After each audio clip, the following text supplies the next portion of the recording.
Okay, today we're looking at the Rielda lock. These are like, kind of like the Quickset Smartkey, only a little bit older. So they are, I've got a whole set. So I've got 2 padlocks, one with like brushed finish, smooth finish, Euro, double-ended. Mortise, I've got that one gutted, so we can have a look at it. And a cutaway. Come back to that. I'll explain the idea first. So the idea come with this set of keys, which you can stick in the lock, and it opens, which is fine.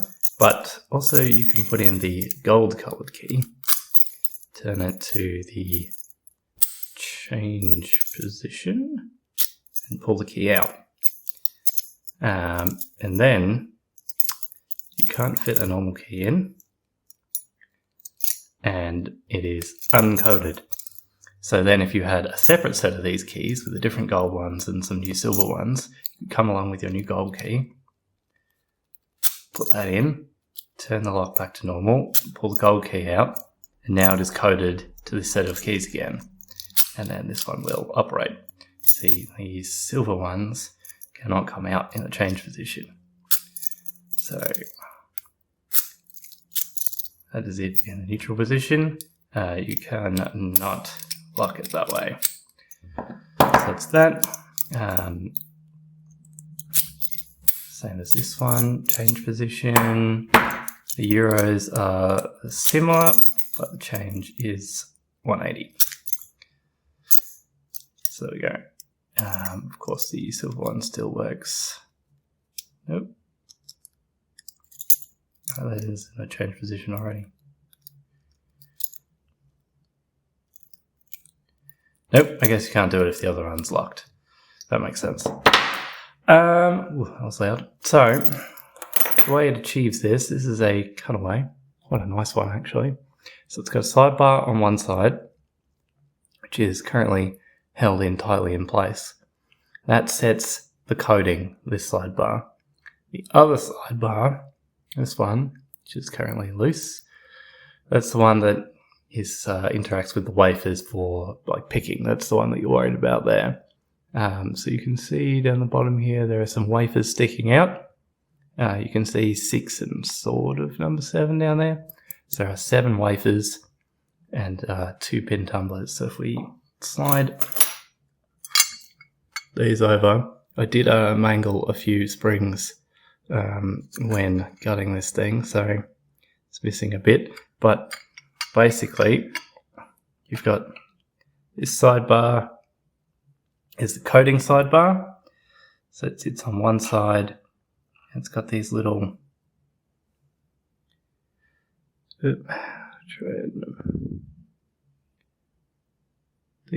wafers sit in like so, right? And those then lock into place on these wafers. Oops, the lighting's maybe not the best for this. Lock in like so, to set the bitting. So when the change key is in or removed, this sidebar is free to disengage these so it can come out, has room. So then when the gold key goes in, it sets these to the right height. When you pull it out and turn it back to the normal position, this sidebar is pushed in and then stays locked in, holding these wafers in place. Then the other sidebar, when you want to operate it, which is, you go see it's rated, you can see a little bit of pick damage or wear damage on that bar there. But so that interacts with this other side. So there are some small serrations, and then there's the deeper, oh my god, Philly, true gate.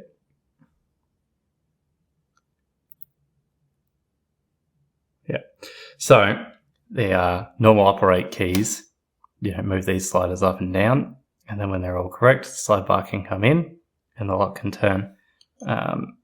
So that's sort of basically how they work. I'll demonstrate try and zoom in on. Oh, and this is the core.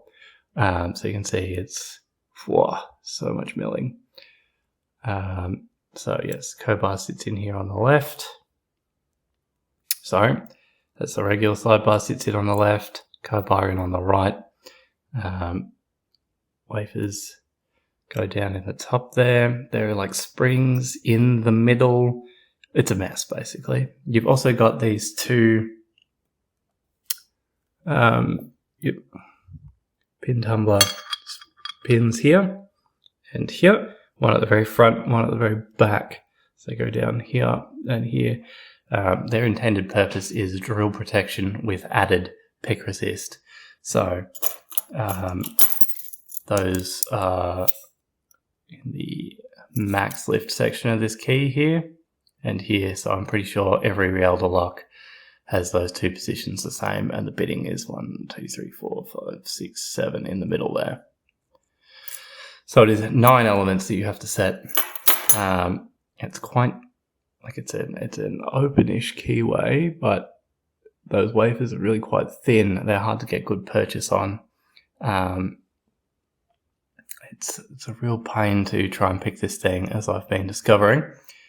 Yeah. So let's stick the operate key in this cutaway. So you can see with that in, it pushes this. See, so there it is in the unlocked, or sorry, locked. And then when we go to turn it, it pushes that sidebar in, pushes that sidebar in. You can see the tops of those wafers all lined up smoothly. You can maybe just see the springs that are in there too. And if you look closely down that end, you can just see that key pin. There's those drill resist ones.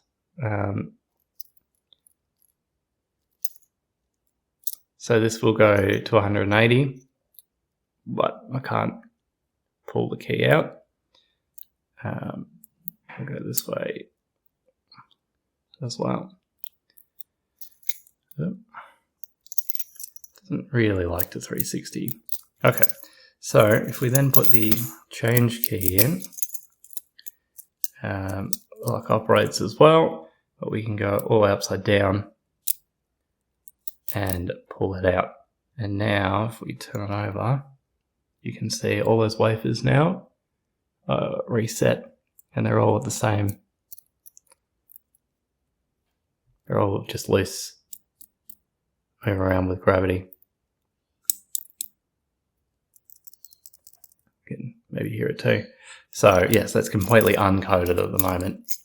So then if we stick the gold key back in, sets all those wafers to the key, and then turn it, that locks them in place. And now it's just this picking sidebar that matters. Yeah, so there's only, this is what the core housing looks like. So you can see there's the grooves, the wafers to get stuck on, as well as the sidebar mechanism, but they've also got those wafer grooves, and there's the sidebar there. If you do get all the wafers set to very nearly the right height, you'll get like a really deep false set where actually it's these wafer tips locking into those bits of plug there. That's, yeah, lots of different false sets in this thing. So that sidebar really does bind in hard. So it requires a lot of manual counter rotation to get any of these out of those serrations. And the tolerances are quite good. So every time you do that, you drop 5 other wafers. So it's a bit of a pain to pick. You have to get those pin tumblers. They set first, seemingly always. So that is basically the Rielda lock. I don't think I'll be picking this thing on video. Alright, I thought I'd demonstrate just a bit of what picking would look like with the cutaway. I'm going to do this the cheating way.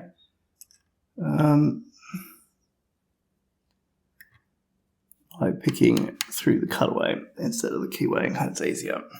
And this lock really sucks.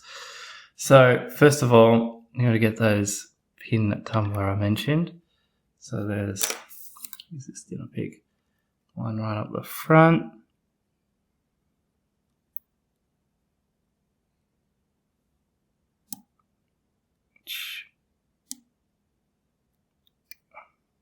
I think we just got that set, maybe. Hard to tell, to be honest. Harder than you would think, anyway. No, there we go. Alright, slide down to the back. There's another one down there.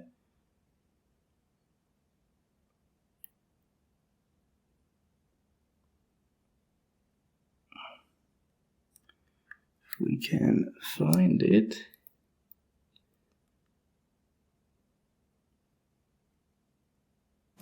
There we go. Alright, so you see we get that start of a file set. So now you can get onto the actual wafers. So this is obviously not the way you could pick this thing, but for demonstration purposes, I'm just going to directly poke on these. So you see I just poked that one. Now we got to this big deep file set. Now everything's super locked up. See, like a little bit of jiggle on that one. Everything else in that one locked. So no amount of real pushing will get those to set now. So you have to manually sort of let off the tension until you can set them. Alright. Get that one.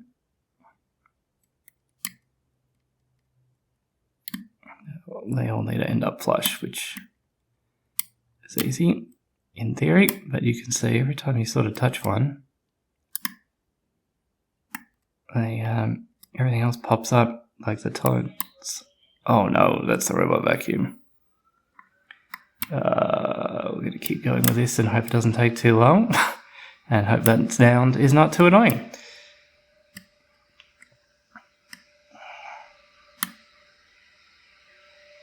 Oh, so you see, you get this one, like 5 more wafers pop up. Oh.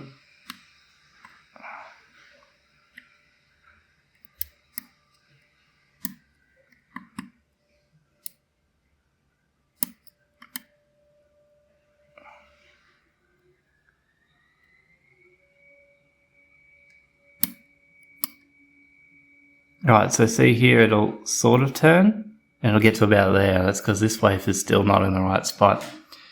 So you get this like mega deep false set, but it's not actually set. So you manually can rotate back, that last one back, and there we go. Now it's free to turn.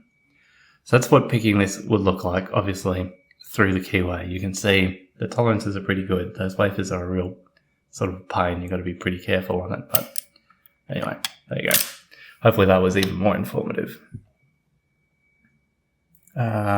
Just for completeness, with a slightly better close-up view, here is key go again, and key going out, and then change key in, 180, change key out. Hopefully you can see those wafers there have all dropped to the bottom. Pick them all up. Set to the bidding, turn, and out. There we go.